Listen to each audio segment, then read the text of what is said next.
Thanks for staying tuned. I'm COLWYN ABRAMS with the HGP SPORTCAST. The Guyana Badminton Association is in full preparation mode for this year's Central American and Caribbean Games to be held in Colombia from July 19 to August 3.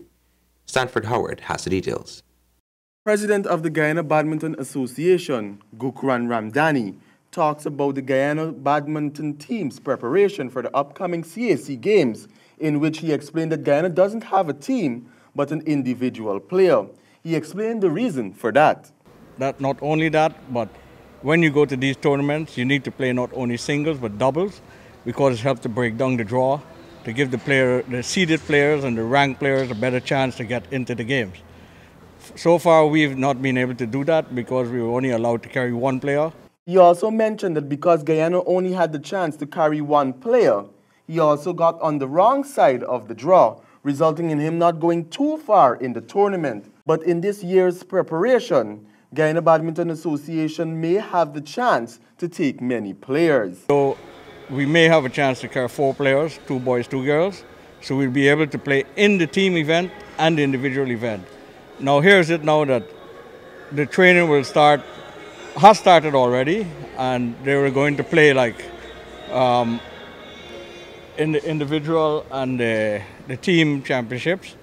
And when they do that, here is now we're going to see how they're going to measure, because they're going to have a perfect place in the draw, because there's 2, 1 up, 1 at the bottom. And hopefully we should see some more advanced gameplay. With both of Guyana's top-ranked players being very young and now stepping into the senior category, President of the Guyana Badminton Association said he hopes that the players will gain more experience. For the HGP Sport, I am Stanford Howard. Archery Guyana on Sunday held its annual competition to commemorate Olympic Day. 12 members contested for gold, silver, and bronze medals at the National Gymnasium, powered by the National Sports Commission. Archers were very excited to be a part of Archery Guyana's Olympic Day event, with all world archery rules of competition and safety in place. Director of Shooting, Frederick Ewing Chow, blew the first whistle to commence the afternoon's competition. Action began with the females with a qualifying round, each shooting 5 ends of 3 arrows each, a total of 15 arrows, to qualify for the final round. The 3 ladies to make it to the final round were Narda Mohammed, 46 points, Samira Duncan, 53 points, and Sharida Yusuf, 10 points. This final round was hotly contested by the ladies, resulting in a tie between Narda Mohammed and Samira Duncan, which provided some extra excitement with a shoot-off of 1 end of 3 arrows each.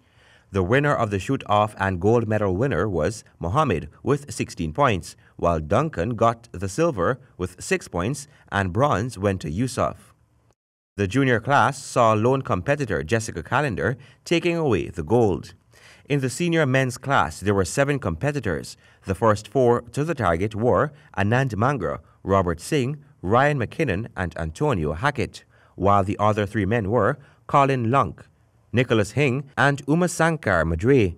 There was heated competition during the first round, with the results of the final 3 men showing McKinnon, who gained 106 points, ahead of Mangra's 95 points, followed by Hing's 88 points. The final 3 end rounds saw action with McKinnon, Mangra, and Hing contesting the coveted gold medal, ending with Mangra taking away gold with 83 points ahead of McKinnon's 72 points for silver and leaving Hing behind with 65 for bronze. The only X, which is 10 points, of the finals were shot by McKinnon and Mangra, while Hing shot an X in the qualification round. For the HGP Sports, COLWYN ABRAMS. The Guyana Committee of Service gives support to the Alien Pompey Invitational Meet, which is set to run off on Saturday, June 30. Stanford has the details. With 2 of the biggest names set to take part in this year's Allen Pompey Invitational Meet, the Guyana Committee of Service, an organization that mainly assists athletes and culture, pitched in on Wednesday to help sponsor the event. Mr. Leslie Blacks, a member of the committee, also congratulated Pompey on her 3rd invitational meet. Thinking to bring this kind of event to Guyana, and more so bringing our former Olympic champion, Kurani James, to Guyana. This is a great success, and I feel this will be so good for young athletes seeing Guyana Games how they performing. Aline Pompey alluded to how excited she is about the meet.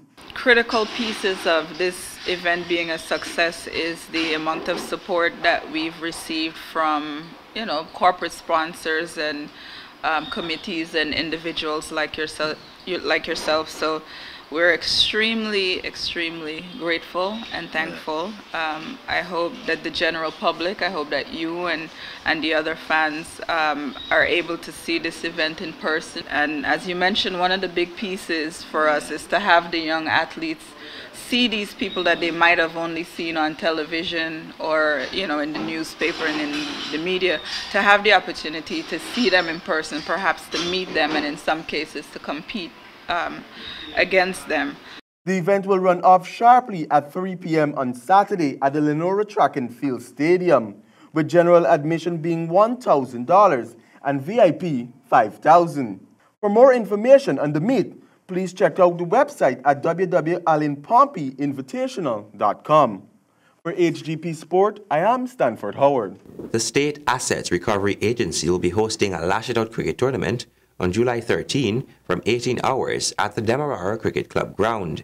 The aim of this initiative is to create awareness among young people in relation to their involvement in the fight against corruption. Several notable persons from government and NGOs are expected to participate in the event, including our very own lead anchor, Travis Chase. Some of the other players will comprise local celebrities and members of the cricket fraternity, such as British High Commissioner Gregory Quinn, National Sports Director Christopher Jones, Attorney at Law Charles Ramson Jr., members of the Guyana Cricket Board Leon Johnson and Paul Wince, entertainer Corin Bullers and Raul Ferguson, former Carib Soca monarch Jomo Primo, Caribbean Artist of the Year Saiku Andrews, founder of Morgan's Learning Institute Orin Morgan, and sports journalist Avinash Ramzan, and many others. We continue with cricket news. RAYAD EMRIT says bowler Sohail Tanvir makes his job easier by intimidating the other teams. The Caribbean Premier League draws closer with just about 1 month before the first game bowls off. The Guyana Amazon Warriors have come close to winning the Hero Caribbean Premier League, but they have never got over the line, having been losing finalists in 2013, 14 and 16. In 2017, they finished in third place despite a poor start to the tournament. RAYAD EMRIT, the man who stepped into the capacity when Martin Guptill returned home for family reasons, felt that they did well to make the playoffs. He knows how to swing the new ball. A lot of guys don't swing the new ball in the Caribbean. And, on his day when he starts swinging it, he caused a lot of trouble for the opponents. And he started to swing the ball later on in the tournament, and that's where we got our momentum. If he can do that from the start, definitely, he'll be a handful again. EMRIT said with Tanvir's powerful bowling attack, he does a fantastic job for the remaining Amazon Warriors squad. It's easy, when he does the job, it's easier for the other guys at the end. Even though it's going to be a lot of pressure on us to maintain the pressure, it's always easy having a ball like that in the other end. He's been brilliant, and as I said, if he can do the job again for us, it'll make the other bowlers' job a lot easier. The Amazon Warriors had 3 of the top 5 wicket takers in the 2017 tournaments, with EMRIT himself finishing third on the list of 15 victims. The man with the most wickets was Tanvir, who has been retained by the Guyanese team for the 2018 season.